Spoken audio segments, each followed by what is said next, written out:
শীত আসলেই ফুলকপি দিয়ে আমরা নানান মজার মজার অনেক রেসিপি তৈরি করে থাকি, কিন্তু ফুলকপির কোরমা সেটা কি করা হয়েছে কখনো? আর তাও যদি হয় মায়ের হাতের, তাহলে তো কথাই নেই।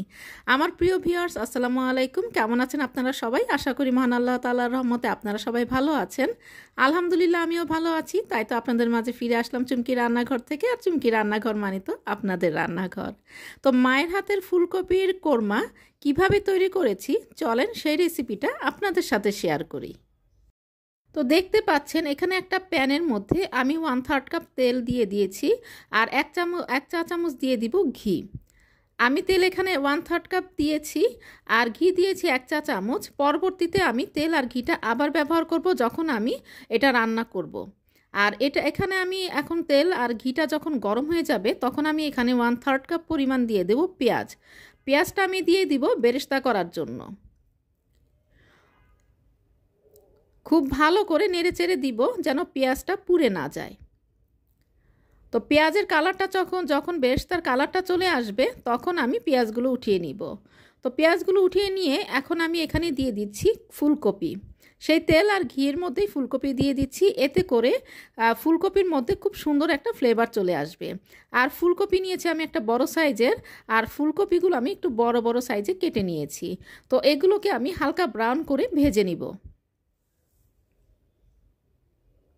তো এই যে দেখতে পাচ্ছেন ফুলকপিটা কিন্তু ব্রাউন হয়ে গিয়েছে। এখন ফুলকপিগুলো আমি তুলে নিচ্ছি। এখন এখানে আমি আবার 1/4 কাপের চেয়ে একটু বেশি তেল দিয়েছি, আর আধা চা চামচের চেয়ে একটু বেশি ঘি দিয়েছি। দেওয়ার পরে এখন আমি এখানে আধা কাপ দিয়ে দিব আদা আর পেঁয়াজ। আদা আর পেঁয়াজ বলতে আমি এখানে 1 চা চামচ আদা নিয়েছি, আর বাকিটা পেঁয়াজ বাটা। আমি এই কোরমার মধ্যে কিন্তু কোনো রসুন ব্যবহার করিনি, কারণ রসুনের ব্যবহার কিন্তু কোরমার যে টেস্ট সেটা নষ্ট করে দেয়। তো এখানে আমি এই মশলাটা খুব ভালো করে একটু নাড়াচাড়া দিয়ে নিব। আর মশলাটা সব সময় ফ্রেশ নেওয়ার চেষ্টা করবেন। ফ্রিজে থাকা মশলা দিয়ে কিন্তু কোরমার স্বাদ কখনোই পারফেক্ট আসবে না।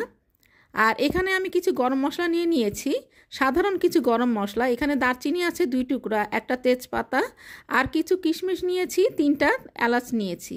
নেয়ার পরে এটাকে আমি খুব ভালো করে নাড়াচাড়া করব যতক্ষণ না পর্যন্ত তেলটা একটু উপরে উঠে আসে।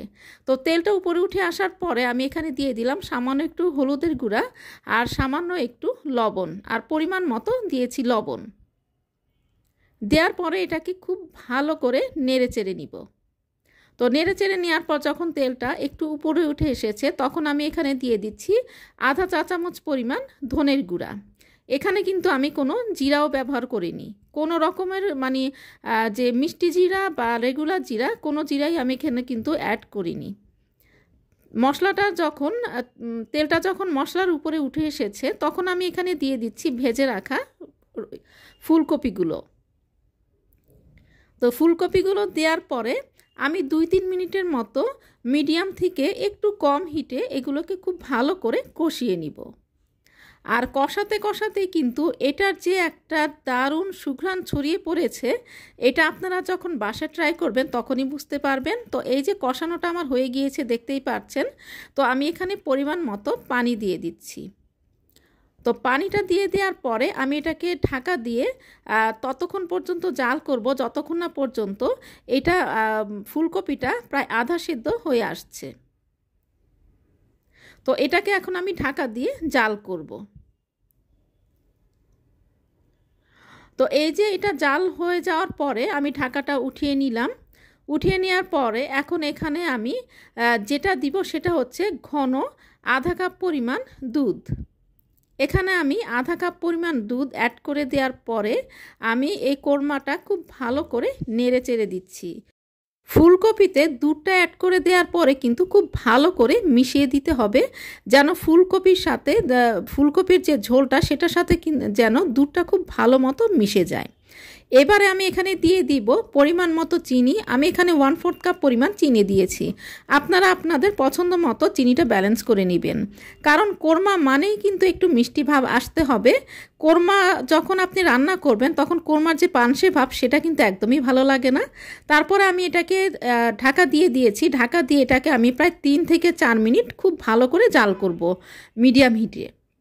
তো মিডিয়ামে জাল করার পরে ঝোলের পরিমাণটা দেখতে পাচ্ছেন। আর আমি এখানে দিয়ে দিলাম মনের মাধুরী মিশিয়ে কাঁচামরিচ আর করে রাখা বেরেস্তা। দেওয়ার পরে এটাকে এখন আমি খুব ভালো করে নেড়ে চেড়ে দিব। তো দেখতেই পাচ্ছেন কাঁচামরিচ আর বেরেস্তাটা আমি কিন্তু দিয়ে দিয়েছি। তো কাঁচামরিচ আর বেরেস্তাটা দিয়ে দেওয়ার পরে আমি জাস্ট 1 মিনিট এটাকে ঢাকনা দিয়ে কুক করব। তো 1 মিনিট পরে আমি চুলাটা বন্ধ করে দিয়ে এটাকে স্ট্যান্ডিং টাইমে রেখে দিয়েছি। আর দেখতেই পাচ্ছেন লুকটা কতটা লোভনীয় এসেছে। তো এখন কিন্তু পরিবেশনের পালা। তো চলেন এবারে পরিবেশনে যাই। তো এই যে পরিবেশন পাত্রে আমি দিয়ে দিলাম আর উপর দিয়ে ছড়িয়ে দিচ্ছি বেরেস্তা। আর দেখেই কিন্তু খেতে ইচ্ছে করছে, তাই না? তো আশা করি আমার এই রেসিপিটা দেখার পরে আপনারা অবশ্যই বাসায় ট্রাই করবেন। আর একবার ট্রাই করলে বারে বারে ট্রাই করতে চাইবেন, কারণ এটা কিন্তু ফুলকপির কোরমা, তাও আবার মায়ের রেসিপি। করবেন, নিজে খাবেন, প্রিয়জনকে খাওয়াবেন। সবাই ভালো থাকবেন, সুস্থ থাকবেন। আর ফুলকপির এই কোরমাটা অনেক অনেক বেশি করে ট্রাই করবেন। আল্লাহ হাফেজ।